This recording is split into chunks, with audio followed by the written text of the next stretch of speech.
जय गुरु जी संगत जी। सारी संगत को मेरा प्रणाम।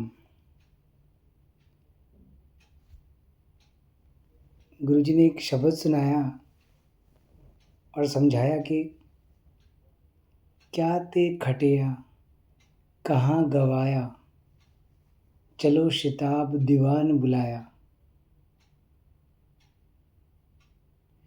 मैं उसके पहले ना आपको एक छोटी सी स्टोरी सुनाता हूँ,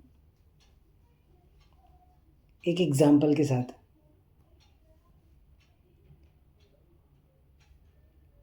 जहाँ आप रहते हो, मानो एक बहुत बड़ा सा एरिया है जिसके अंदर आप रहते हो, एक बड़ी सी सोसाइटी जहाँ पे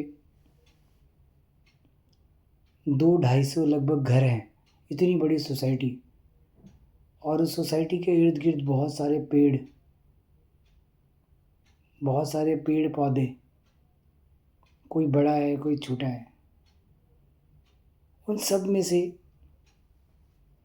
जो एक पेड़ है वो बहुत ऊंचा है, बहुत ऊंचा,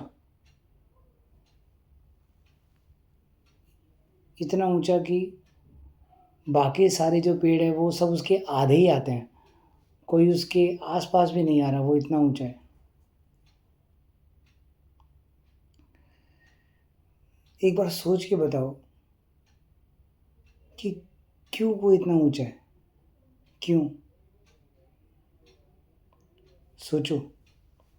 ज़रूरत है तो एक बार वीडियो को यहीं पे पॉज कर दो और सोचो कि क्यों वो इतना ऊंचा है। मेरे ख्याल से आप सब लोगों ने सोचा होगा इस बारे में, और सबके पास अपने अपने कुछ कुछ लॉजिक होंगे। अब मैं आपको इसका जवाब देता हूँ।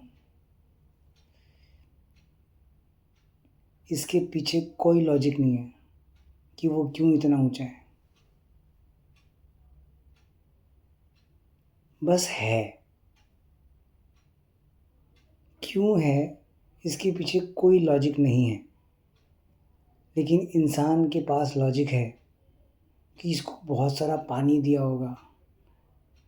जो बहुत जानता है उसने ये बताया होगा कि इसके अंदर जो आत्मा है उसने बहुत अच्छे कर्म किए होंगे, इस वजह से ये बहुत ऊंचा है। मगर असल में इसके पीछे कोई लॉजिक नहीं है। ये सिर्फ और सिर्फ उस परमात्मा की, जिसका नाम आज गुरु जी है, उसकी मर्ज़ी है। इससे ज़्यादा इसमें और कोई लॉजिक नहीं है। ये मुझे गुरु जी ने ऐसे ही एग्ज़ाम्पल के तौर पे समझाया, तो मैं भी आपको उस एग्ज़ाम्पल के तौर पे ही समझा रहा हूँ कि मानो एक बड़ा सा घर है आपका अपना, आपने बड़े प्यार से उस घर को बनाया, उसके अंदर बहुत सुंदर सुंदर फर्नीचर भी बनाए, और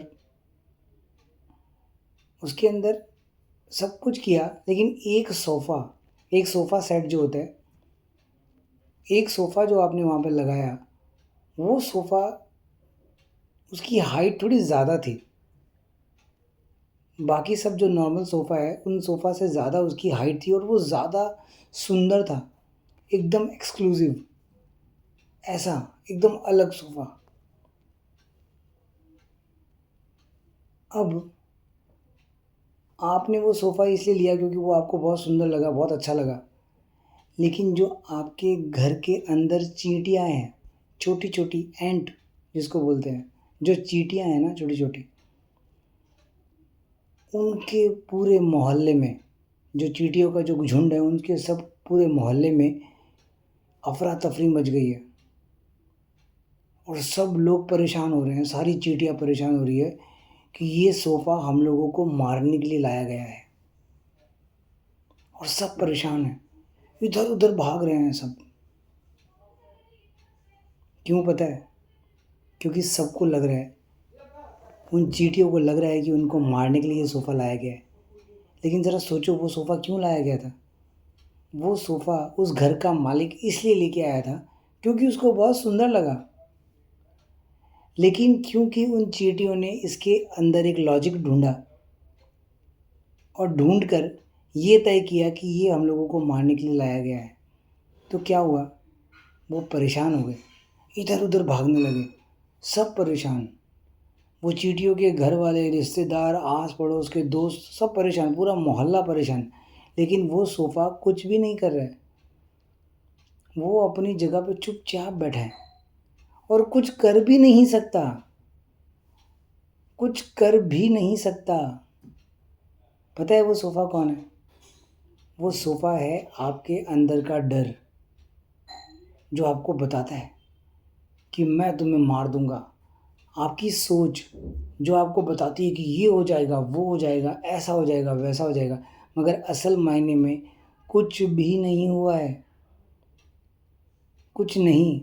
आप अपने पूरे एंटायर लाइफ़ का, जितने बड़े भी आप हो, आप अपना एक्सपीरियंस खुद करो, खुद सोचो कि आज तक आपकी लाइफ़ में जितना भी कुछ हुआ है और जितना आपने सोचा है, वो उससे कितना ज़्यादा है। आप हर घड़ी 4 सोच लेके चल रहे हो। हर 1 मिनट के अंदर आपके पास 4 नई सोच होती है। तो ज़रा सोचो कि 1 घंटे के अंदर 240 सोच होती है आपके पास अलग-अलग। लेकिन 1 घंटे में कर्म कितना होता है? कोई यूज़फुल अगर मैं देखूँ तो शायद 1 कोई या 2 कोई, बस, इससे ज़्यादा कुछ नहीं। लेकिन सोचते 240 हो। इसका परसेंटेज है कि 1% जो आप सोच रहे हो, उसका 1% से भी कम एक्चुअल में हो रहा है। 99 पॉइंट समथिंग परसेंटेज हो ही नहीं रहा है एक्चुअल में। लेकिन इंसान बस सोच-सोच के परेशान है। तो फिर वो इंसान करे क्या? उन चींटियों को करना क्या चाहिए था? आप सोचो उन चींटियों को करना क्या चाहिए था? वो चींटियाँ जब अपना काम कर रही थी, उनको एज़ यूजुअल वैसा ही काम करना चाहिए था। बस जिस समय वो सोफ़ा सेट वहाँ रखा जा रहा था, उस समय सब लोग अपने-अपने बिल में घुस जाओ, साइड में चले जाओ। कहने का भाव क्या है कि जिस समय आपके अंदर डर या सोच का माहौल ज़्यादा बन जाए, तो शांत हो जाओ एक बार के लिए, चुप हो जाओ। साइड में किसी जगह पे शांति से जाके बैठो, गुरुजी को याद करो, चुप रहो और फिर जब आप शांत हो जाओ, वापस से अपने कर्म में लगो, काम में लगो। गुरुजी कहते थे गुरुजी कहते थे कि जब नदी का पानी गंदा हो, गंदा बह रहा हो, तो एक बार के लिए वहाँ से ध्यान हटा लेना चाहिए और बाकी सीन सिनेरियो को देखना चाहिए, पेड़-पौधे वगैरह को देखना चाहिए। जिस समय वो नदी का पानी फिर से साफ़ हो जाए, तो फिर से नदी के पानी को देख लो। लेकिन उसी समय उस नदी के पानी के अंदर देखकर उसमें नहाकर डुबकी लगाने की ज़रूरत क्यों है? कहने का मतलब है कि जिस समय सिचुएशंस सही नहीं हो, तो शांत हो जाओ। उस समय एक्ट करने की ज़रूरत नहीं है। जिस समय आपका दिमाग बहुत ज़्यादा सोच रहा हो, तो उसी समय उस काम को करने की ज़रूरत नहीं है। गुस्सा आ जाए, उस समय कुछ बोलने की ज़रूरत नहीं है। डर आ जाए बहुत ज़्यादा, तो एक बार गुरुजी के सामने शांति से बैठने की ज़रूरत है, उनके रूप को निहारने की ज़रूरत है। उस समय वो डर में एक्ट करने की ज़रूरत नहीं है, कर्म करने की ज़रूरत नहीं है। और बहुत सिंपली अगर इस बात को समझाऊँ, जिससे आपके अंदर कभी डर भी, कभी कोई सोच परेशान ना करे, तो इसका बहुत ही सिंपल जवाब है और सच में सिंपल जवाब है। लेकिन इस बात को मैं सच कहता हूँ, 1000 में से कोई एक विरला ही होता है जो समझ जाता है। वो आप में से कौन है आप तय करो। आपको अपने आप पता चल जाएगा कि जो कुछ भी हो रहा है उसके पीछे कोई लॉजिक नहीं है, कोई लॉजिक नहीं है, कोई भी लॉजिक नहीं है। वो बस सिर्फ़ है और इसलिए है क्योंकि वो परमात्मा की अपनी मर्ज़ी है।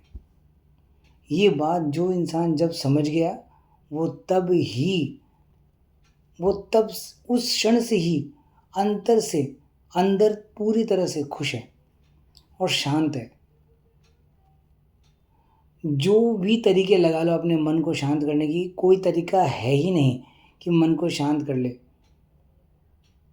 ये एकमात्र एक बात है जिससे आपको ये समझ आता है और ये किस तरह से हो सकता है, ये समझ कैसे आएगी जिन-जिन को नहीं आई। कोई एक विरला है जिसको समझ आ गई हो, मगर बाकी जिनको समझ नहीं आई, उनके लिए एक ही सॉल्यूशन है कि गुरुजी को याद करो। जितना याद कर सकते हो उनको याद करो। क्योंकि याद करते करते करते करते एक दिन वो गुरु आप पर कृपा करेगा और आपको समझ आ जाएगी कि कोई लॉजिक नहीं है, वो बस परमात्मा चाहता है तो हो रहा है। और जिस दिन ये समझ आ गई ना, उस दिन आप मन से फ्री हो जाओगे, एकदम फ्री, एकदम आज़ाद। ऐसा आज़ाद जो घर से जब पंछी बन के उड़ेगा तो दूसरी जगह तक जाता है, तो उसको बस उस उड़ने में आनंद आएगा। इस बात को ऐसे भी समझ सकते हो कि जिस समय आप पैदा हुए थे, जिस क्षण भी आप पैदा हुए थे, उसके पहले आप क्या थे? मैं बोलता हूँ इंसानी चोले में नहीं, जिस क्षण आप सच में पहली बार पैदा हुए थे इस संसार में, इस चराचर जगत में, या इस 84 लाख योनियों में आपने पहली बार कदम रखा था, उसके पहले आप क्या थे? कुछ नहीं, नथिंग। और जो आपका आखिरी जन्म होगा, जिसके बाद कहते हैं कि मुक्ति हो जाती है, उसके बाद आप क्या हो जाओगे? कुछ नहीं। आप कुछ नहीं थे और आप कुछ नहीं बन गए। तो ज़रा सोचो कि आप कभी कुछ थे नहीं, कभी कुछ रहोगे नहीं, तो जो है वो तो अब है। और इस अब में आप ना कुछ लेके आए थे, क्योंकि आप कुछ थे ही नहीं, और ना कुछ लेके जाओगे। ये आपने हमेशा एक मरते हुए इंसान को देखा है, तो आपने देखा होगा कि वो कुछ लेके नहीं जाता। अगर वो कुछ लेके जाता है असल मायने में, तो वो है उस गुरु के साथ जुड़ाव जो उसको याद करने से पैदा होता है। लेकिन ये बात समझ पाना मुश्किल है। मैं इसलिए कहूँगा मुश्किल है क्योंकि मेरे लिए मुश्किल हुआ था, इसलिए समझता हूँ कि मुश्किल है। लेकिन आज अगर अपने एक्सपीरियंस से अगर आपको बताऊँ, तो यही कहूँगा कि बस आप अभी समझो मत, आप बस उसको याद करो। जितना ज़्यादा समझोगे उतना और देर हो जाएगी आपको, उतना और डिले हो जाएगा आपका, जो समय है वो और डिले हो जाएगा उतना ही। तो सिंपली बस उसको याद करो, जैसे याद करना है उसको याद करो। उस परमात्मा की सूरत को देख देख के याद करो। चलते फिरते उठते बैठते हर चीज़ों में उसे देख देख के याद करो। उनके सत्संग में बैठो, सत्संग करो, सत्संग से याद करो। उनकी करनी को देख देख के याद करो। कोई इंसान उनके नेचर को देख देख के याद करता है, वाह गुरुजी कितने सुंदर पेड़ पौधे आकाश धरती आपने बनाए हैं, वाह। उनको देख देख के याद करते हैं। तो आप उनको देख देख के याद कर लो। जैसे उनको याद कर सकते हो वैसे करो। कोई नियम नहीं है, कोई कानून नहीं है, बस याद करो। याद करते करते एक दिन आपके अंदर प्रेम बस जाएगा, उसके प्रति आपके अंदर प्रेम बनाएगा अपने आप।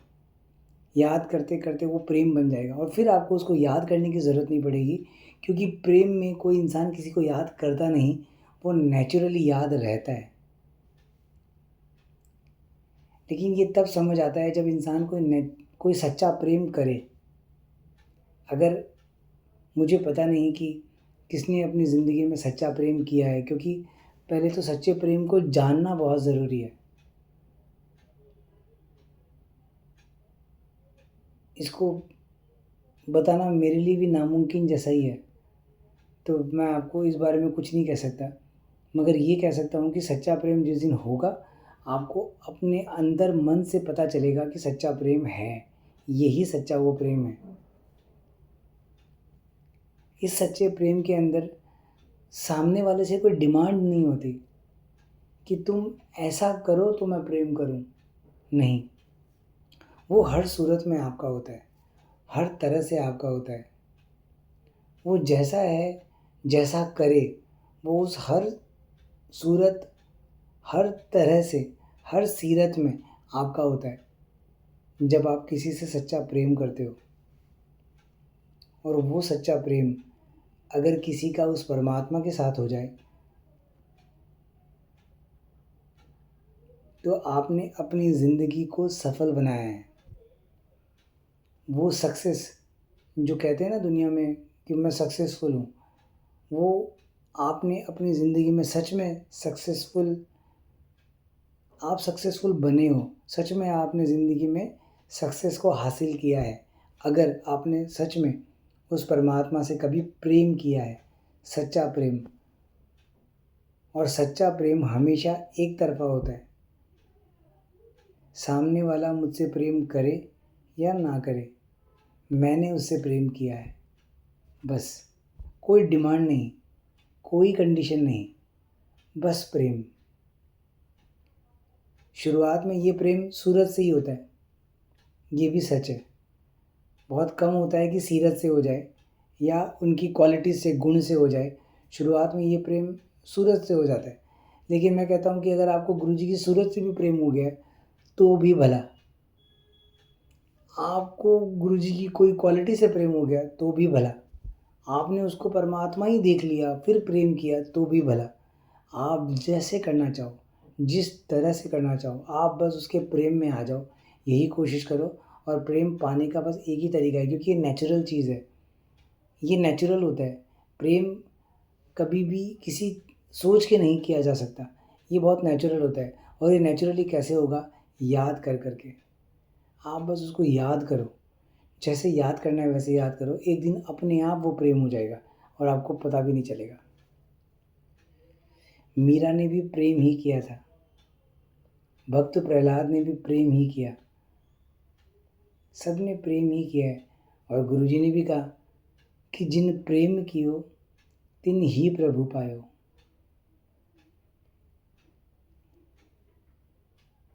कैसे कोई इंसान प्रेम करता है तो वो प्रभु को पा लेता है?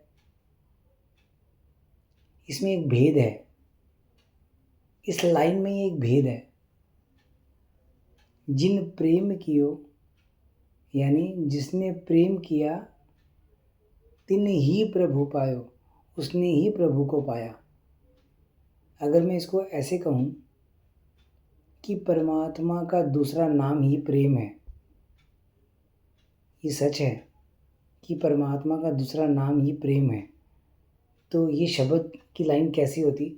जिन प्रेम कियो तिन ही प्रेम पायो। तो जब प्रेम ही कर लिया तो प्रेम को तो पाया ही। या मैं इसको ऐसे कहूँ, जिन प्रभु कियो तिन ही प्रभु पायो। अगर आप मेरी बात को समझ पा रहे हो कि जो प्रेम ही हो गया तो प्रभु तो आपको मिल ही गए। अब कोई और सिचुएशन नहीं बननी है कि अब प्रेम हो गया तो मुझे प्रभु मिलेंगे, नहीं। प्रेम हो गया तो प्रभु मिल गए हैं, बस अब उसको महसूस करने की ज़रूरत है। अब जितना ज़्यादा आप उस प्रभु को महसूस करोगे उतना ज़्यादा उसको पाओगे। प्रभु कोई सूरत नहीं है, गुरुजी कोई सूरत नहीं है। वो तो उनको आपने एक शरीर में देख लिया तो समझा कि गुरुजी ऐसे होंगे। आज भी बहुत लोग ऐसे होंगे जो गुरुजी को ऐसा ही महसूस करते हैं कि गुरुजी शरीर में आएंगे और ऐसा करेंगे। लेकिन जिस क्षण आपका पहली बार गुरुजी के साथ जुड़ा हुआ था, वो उस दिन से ही आपके पास है, उस दिन से आपके साथ है, उस क्षण से ही आपके साथ है। वो उसके पहले भी थे, ऐसा नहीं कि वो उसके पहले नहीं थे। मगर इस बात को अगर मैं कहूँ तो ये कुछ इस तरह की बात है कि वो हमेशा से आपके साथ ही थे, लेकिन जिस क्षण आप पहली बार उनके साथ कनेक्शन आपका मिला, वो उस दिन से आपके साथ एक्टिवेट हो गए। साथ होना, एक कंप्यूटर का आपके पास होना और एक कंप्यूटर को ऑन करके चलाना, इन दोनों में फ़र्क है। तो वो कंप्यूटर हमेशा से आपके पास था, ऐसा समझ लो कि आपने उसको ऑन कर दिया, अब वो चालू हो गया है। अब आप उसमें जो करना चाहो करो, जैसे चलाना चाहो चलाओ, वो कंप्यूटर आपका है। भगत के वश में है भगवान, तो आपके वश में है वो गुरुजी। जितना प्रेम करोगे उतना और वश में होते जाएंगे। जैसा चाहो उनसे करवा लो, जो चाहो उनसे ले लो। बहुत लोग कहते हैं मांगो नहीं मानो। मैं आपको एक बात बहुत स्पष्ट तरीके से और बहुत क्लियर तरीके से बताऊं कि मांगो, मानने वाली स्थिति कोई और है जो एक समय के बाद अपने आप आती है। लेकिन जब तक मांगोगे नहीं तब तक मिलेगा नहीं। इस धोखे में मत रहना कि मुझे ये मानना है। ज़बरदस्ती कभी भी कुछ नहीं होगा। गुरुजी के सामने झूठे बनने की कोशिश मत करना। अंदर लाखों तमन्नाएँ हैं, लेकिन गुरुजी से कहते हो गुरुजी मुझे कुछ नहीं चाहिए, गुरुजी मुझे आप चाहिए। तो उन गुरुजी को तो पता है कि आप झूठ बोल रहे हो। उनको सब पता है, उनके सामने हम कंप्लीटली नंगे हैं। उनको सब कुछ पता है, तो उनको झूठ मत बोलो, उनके सामने नेचुरल रहो। अगर आपके अंदर एक माँग है, गुरुजी को लेकर एक माँग है, आप चाहते हो ऐसा, लेकिन गुरुजी के सामने कहते नहीं, तो मैं आपको सच बता दूँ, ये पूरी भी नहीं होनी और आप तड़पते भी रहोगे और समय बर्बाद हो जाएगा। इससे बेटर है कि एक छोटी-सी अरदास गुरुजी के सामने, देखो क्या सुंदरता है अरदास के अंदर कि गुरुजी मैं चाहता हूँ कि मेरा बिज़नेस थोड़ा-सा फले-फूले, अच्छा हो, घर में इनकम अच्छी आए, अच्छे से इनकम आए, सुखदाई आए, सब कुछ घर परिवार अच्छे से चले। हाँ, एक छोटी-सी गाड़ी की इच्छा है गुरुजी। हाँ, घर परिवार अच्छे से चले, बीवी बच्चे सब बिना बीमारी के शांति से आराम से अच्छे से रहें, सब में प्रेम मोहब्बत हो। ये माँगना कोई गलत बात है? गाड़ी माँग ली गुरुजी से, गलत बात है? आपके अंदर तो पूरी डिमांड शुरू है और गुरुजी के सामने माँग नहीं रहे हो। बोलो उनको, लेकिन बस उनके सामने एक अरदास करो। मैं एकदम सच्ची बात बता रहा हूँ आपको, एकदम रियल और रियल वे में बता रहा हूँ। घर चाहिए मुझे गुरुजी अपना, बोलो गुरुजी को इस बात को लेकर, गुरुजी मुझे अपना घर चाहिए। लेकिन आखिर में एक बात बोलो गुरुजी को कि गुरुजी जो मेरे लिए ये सुखदाई है, जो मेरे लिए ये सब कुछ अच्छा है, तो मुझे देना। अगर जो मेरे लिए दुखदाई है, जो मुझे ये आपसे दूर कर देंगे या मेरे लिए एक परेशानी बन जाएँगे, ऐसा मुझे कुछ मत देना। मैं अपनी डिमांड्स आपके सामने रख दी, आपके चरणों में रख दी और अब मैंने इनके आपके चरणों में छोड़ दिया। पूरी हो तो आपकी इच्छा, नहीं हो तो आपकी इच्छा। लेकिन जो सुखदायी हो तो मुझे देना और जो दुखदायी हो तो मेरे अंदर से इसको मिटा देना। तो देखो फिर गुरुजी क्या करते हैं। अब आज़मा के देखो। वैसे मुझे आज़माने के नाम से एक बात याद आ गई। गुरुजी कहते थे कि लेट अस ट्राई में मत आना। तो ये लेट अस ट्राई वाली बात नहीं कर रहा हूँ मैं। ये एक प्रेम वाली बात कर रहा हूँ और समझाने की बात कर रहा हूँ आपको कि ये अरदास करके एक बार गुरु पे छोड़ के तो देखो। ये वो लेट अस ट्राई वाली बात नहीं है, लेट अस ट्राई वाली बात अलग है। उस बात का मतलब ये था जो गुरुजी कहते थे कि लेट अस ट्राई में मत आना। गुरुजी कहते थे ऐसा, तो उस बात का मतलब ये था कि बहुत लोग ऐसे होते हैं कि यार बहुत टाइम से बालाजी के पास जा रहे हैं, बहुत टाइम से साईं बाबा के पास जा रहे हैं, काम नहीं हो रहा। चलो एक बार गुरुजी के बारे में बहुत सुना है, चलो इनके पास चल के देखते हैं, क्या पता यहाँ से कुछ बन जाए। इसको गुरुजी कहते थे लेट अस ट्राई। आपको जो अभी बताया गया वो लेट अस ट्राई नहीं था। उसका मतलब है वो गुरुजी को परख नहीं रहे हो आप। मैं बस आपका कॉन्फिडेंस लाने के लिए आपको ये कह रहा हूँ कि एक बार गुरु पे छोड़ के तो देखो, एक बार करके तो देखो ऐसा। वो क्या करता है आपके लिए, वो कैसे करता है आपके लिए। क्योंकि उनको भी पता है कि जो आपका विश्वास टूटा तो आप डगमगा जाओगे। अभी शुरुआती मामला है, तो वो ऐसा कभी नहीं करेगा। किसी के साथ नहीं किया है उसने ऐसा। वो सबके साथ शुरुआत में आपकी जितनी डिमांड्स है वो सारी पूरी करता है वो जैसी भी है वो पूरी करता है। क्योंकि सबसे पहले आपके अंदर वो विश्वास आने की ज़रूरत है। जिस दिन वो विश्वास आ जाता है और वो पूरी तरह से बन जाता है, तब वो इन सब दुनियावी चीज़ों को रोक देता है। लेकिन अभी वो समय नहीं है। अगर आपको वो समय आ गया है तो मुझे आपको इससे ज़्यादा कुछ समझाने की ज़रूरत नहीं है, क्योंकि आपका समय ऑलरेडी आ गया है। और जो वो समय नहीं आया है, तो अपनी डिमांड जो आपके अंदर है वो रखो और जिस तरह से बताया उसी तरह से रखो और करने दो उसको कैसे करता है। देखो वो क्या करता है आपके सामने। ये मत सोचना कि उसने नहीं सुना होगा। मैं आपको ये बता दूँ कि जो आप नहीं कहते ना, वो भी वो सुन रहा होता है। आपकी हर एक गतिविधि के बारे में उसको पता है। हर एक हलचल जो आपके साथ हो रही है उसको उसके बारे में पता है। आप ये कभी नहीं सोचना अगर आपने गुरुजी को 10 साल पहले सुना था, उनसे मुलाकात हुई थी, फिर आप भूल गए और आज आप वापस से उनको सुन रहे हो, तो मैं आपके लिए भी बोल रहा हूँ कि आप भी वो संगत हो, जो गुरुजी की संगत जिसे कहते हैं ना कि गुरुजी की संगत है, गुरुजी बोलते हैं ये तुम्हारा परिवार है। आप भी वही संगत हो, आज भी 10 साल बाद भी वो गुरु आपको नहीं भूला है और वो नहीं भूलेगा। आप भले ही भूल जाओ, वो नहीं भूलता आपको, कभी नहीं भूलता। मैंने एक अंकल का एक सत्संग सुना था, उनका नाम था दीपक, जहाँ तक मुझे याद है शायद उन अंकल का नाम दीपक ही था। उन्होंने अपने सत्संग में एक बार कहा था कि वो 12 साल पहले गुरुजी के पास गए थे और 12 साल में कभी गुरुजी का कोई ज़िक्र नहीं हुआ, शादी हो गई, सब भूल गए। अचानक से एक दिन कुछ एक प्रॉब्लम 12 साल बाद आई और उनको समझ नहीं आ रहा था क्या करें, और उनको गुरुजी की एक खुशबू आई, जो फ्रेगनेंस जो गुरुजी की आया करती थी वो आई। उनको अचानक से याद आया कि अरे ये तो गुरुजी की फ्रेगनेंस है, और अचानक से ये विश्वास अंदर आ गया, या इसको ऐसे कहूँ कि वो विश्वास गुरु ने ला दिया उनके अंदर कि मैं आ गया हूँ, तुम्हारा काम बन जाएगा, और उनका काम बन गया।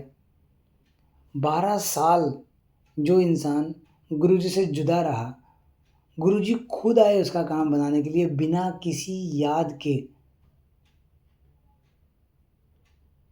अब लोग कहेंगे तो फिर गुरुजी को याद करने की ज़रूरत क्या है?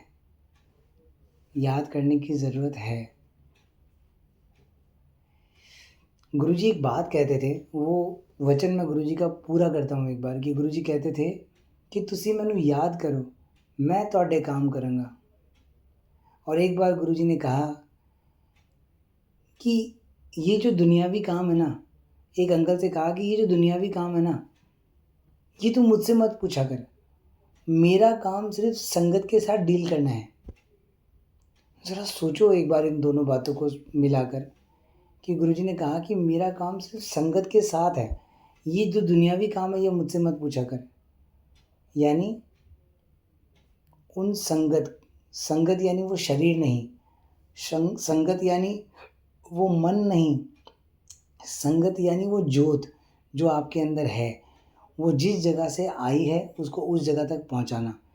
वरना गुरुजी दुनियावी चीज़ों के लिए ये मना नहीं करते। वो कहते कि हाँ इसको ऐसे कर ले, इसको ऐसा बना ले, तू ये कर ले तो वो हो जाएगा, ये कर ले तो वो हो जाएगा। हाँ गुरुजी ने ऐसा भी कहा है, लेकिन कभी किसी को मुसीबत में देखा है या कभी किसी का विश्वास बनाने के लिए किया है तो किया है। गुरुजी को इन सब चीज़ों के लिए कोई ज़रूरत नहीं है और ना उनको इन सब चीज़ों से कोई मतलब है।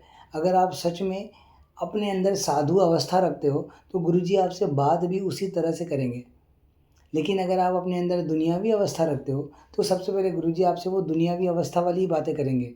उसके अनुसार स्टेप बाय स्टेप आपको उस जगह तक लेके आएँगे। अगर एक दुनियावी इंसान को अचानक से साधु वाली बात बोली जाए तो वो भाग जाएगा, वो रहेगा ही नहीं गुरुजी के पास।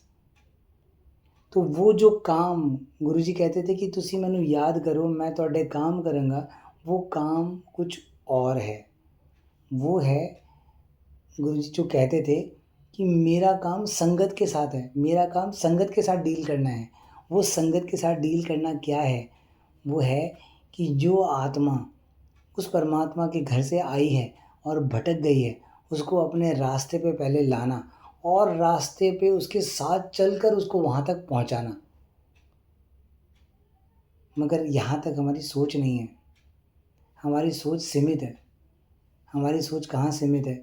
गुरुजी मेरा बिज़नेस नहीं चल रहा है, गुरुजी मेरे बच्चे को बहुत प्रॉब्लम है, गुरुजी उसका एडमिशन नहीं हो रहा है, गुरुजी ज़िंदगी में बहुत तकलीफ़ है, गुरुजी उसने ये कह दिया, गुरुजी उसने वो कह दिया, गुरुजी मेरे पास अच्छा घर नहीं है, एक अपना घर हो जाए बस, गुरुजी अपनी एक गाड़ी हो जाए, गुरुजी घर थोड़ा-सा बड़ा हो जाए।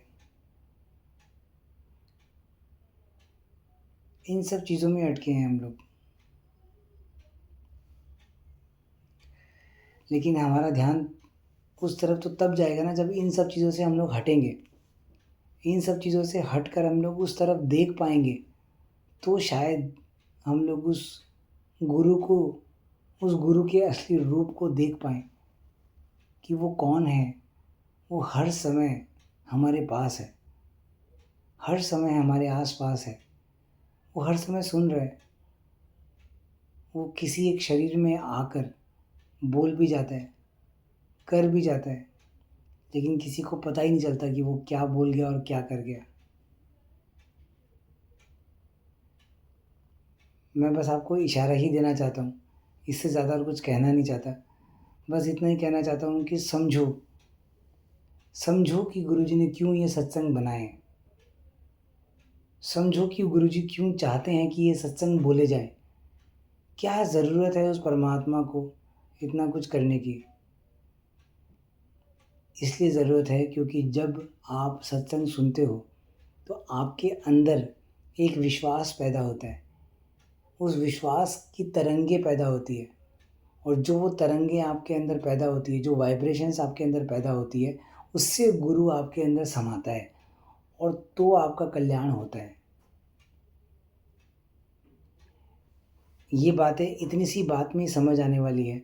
जो इतनी सी में समझ नहीं आई, तो मैं बोलता हूँ समझने की कोशिश भी मत करो, वरना सिर्फ़ एक दीवार के अपना सर भिड़ाने के बराबर है, इससे ज़्यादा और कुछ नहीं। सिंपल एक काम करो, बस उस परमात्मा को याद रखो। उठत बैठत सोवत जागत ए मन तुझे चितारे। जैसे याद कर सकते हो वैसे करो, जिस तरह कर सकते हो उस तरह करो, बस उसको याद करो। याद करते करते करते करते एक दिन सारी बातें अपने आप समझ आएगी। जब मैं सुनता था ना इन सब बातों को, कि सारी बातें अपने आप समझ आएगी, तुम्हें सही गलत का भी पता चल जाएगा, मैं सोचता था क्या बकवास बातें हो रही है ये सारी, क्या बोल रहे हैं, कब होगा कब होगा कब होगा, ऐसा ऐसा ही समझता था। लेकिन जिस दिन ये चीज़ें आपके साथ होंगी ना, तो आपको पता चलेगा।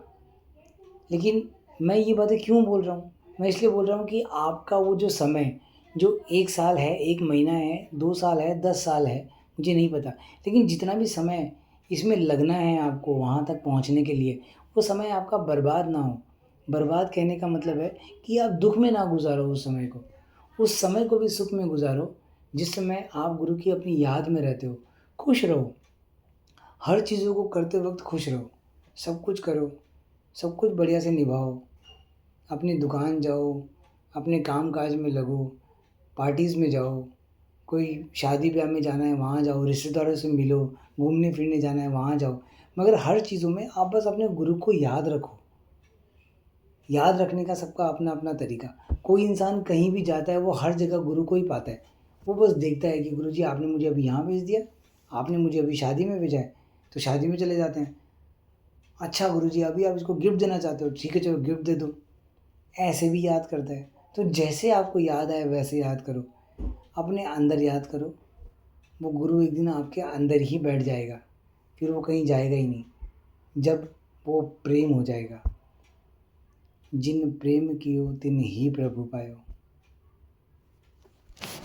तो गुरुजी की याद आप सबके अंदर समाए। गुरुजी आप सब पर कृपा करें। आपके अंदर गुरुजी की याद ऐसे समाए जैसे कि एक मछली के इर्द-गिर्द पानी। गुरुजी आप सबका भला करें, सबका कल्याण हो। जय गुरुजी, जय गुरुजी।